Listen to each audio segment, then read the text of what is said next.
क्या भाजपा ज्वाइन करेंगे राघव चड्ढा? राघव पर एक्शन का क्या है एग्जैक्ट रीज़न? और राघव चड्ढा पर किसकी भविष्यवाणी हुई सही साबित? नमस्कार, वंदे मातरम। आप जुड़े हैं न्यूज़ 18 के डिजिटल प्लेटफॉर्म से और मैं हूं सत्यम ठाकुर।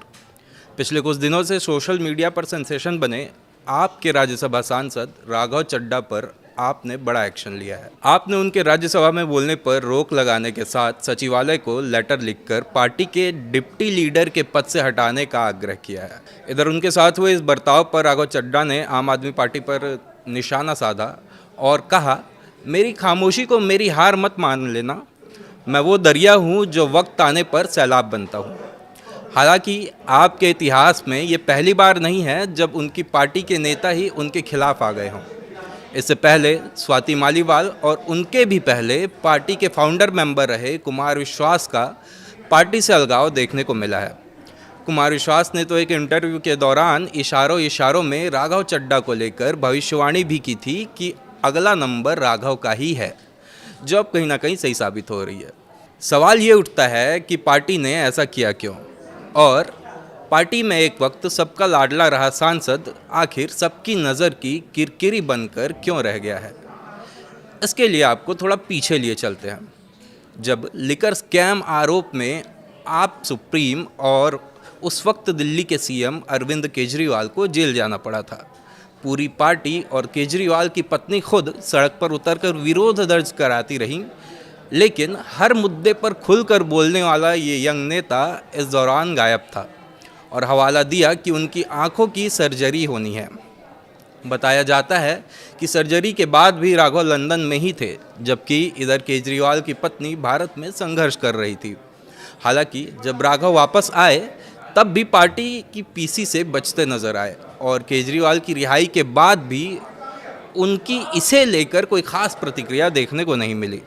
अगर बात करें आपके नेताओं के पर्सपेक्टिव की, तो आप नेता अनुराग ढांडा ने उनके आम जनता के मुद्दे उठाने पर एक्शन की बात को नकारा और कहा कि हमें संसद में वैसे भी बहुत कम समय मिलता है, हम इसे या तो देश को बचाने की लड़ाई में इस्तेमाल करें या एयरपोर्ट के समोसे को सस्ता करने में व्यर्थ कर दें। वहीं दिल्ली की पूर्व सीएम आतिशी ने कहा कि राघव सिर्फ सस्ते पीआर के लिए मुद्दे उठाते हैं, और जब बंगाल में हुई घटना के खिलाफ महाभियोग को लेकर पूरा विपक्ष एकजुट हुआ तो राघव ने इस पर साइन करने से भी मना कर दिया और आज तक इस मुद्दे को लेकर उन्होंने कोई सवाल नहीं उठाया है।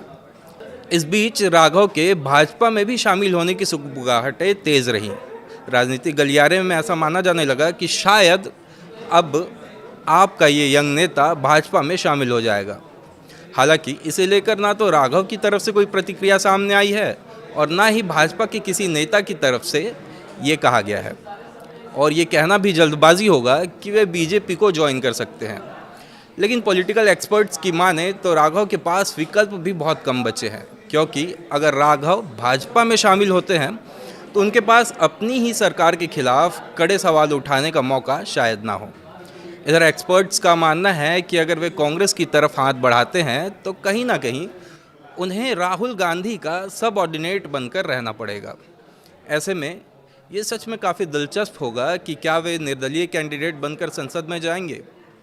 फिलहाल आप और राघव चड्ढा के बीच खुलकर सामने आई ये कलह ना जाने कहाँ जाकर रुकेगी, और ये देखना इंटरेस्टिंग होगा कि इस पूरे मामले को लेकर क्या कुछ प्रतिक्रियाएं और हमें देखने को मिलती हैं। फिलहाल इस पूरे विषय पर आपकी क्या राय है, हमें कमेंट्स में ज़रूर बताएं।